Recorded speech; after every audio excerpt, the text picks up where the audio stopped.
اليوم طبعا كانت لي زيارة خاصة. قلق وعدم الراحة طوال مدرسة صحيح أن لها دور، ولكن متابعة الأسرة والانتباه للأمر هذا.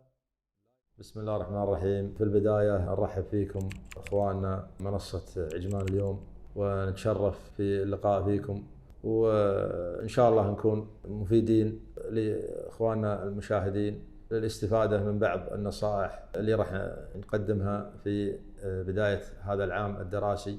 إن شاء الله يكون عام دراسي ناجح للجميع، سواء للمعلمين أو لأبنائنا المتعلمين.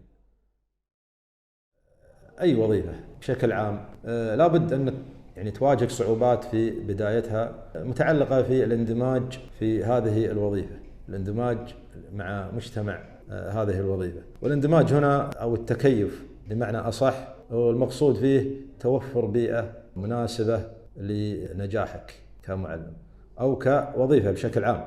فما بالك في وظيفة المعلم التي تعتبر من المهن السامية بمفهومها الشامل، مهنة تحتاج رعاية شخصية ورعاية اجتماعية ورعاية شاملة بشكل عام من قبل الإدارة المدرسية، من الوزارة، من ضمن الأشخاص اللي يتعاملون مع هذه المهنة. إذا كانت إدارة مدرسية إدارة ناجحة، إدارة فاعلة، إدارة تساعد هذا المعلم على التطور، تساعده على الاندماج والتكيف معها، فإن شاء الله راح يكون المعلم طريقه سهل في التكيف مع هذه المهنة. يبقى الأمر الآخر في الصعوبات اللي هو الاستفادة من الخبرات المحيطة في العمل الذي يمارسه هذا المعلم من خلال القسم المتواجد فيه، رئيس القسم الموجود، مبنى المدرسي إذا كان مبنى مدرسي متكامل متوفر فيه وسائل تعليمية،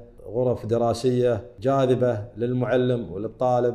هذه أسباب كلها تساعد على نجاح المعلم في بداية طريقه.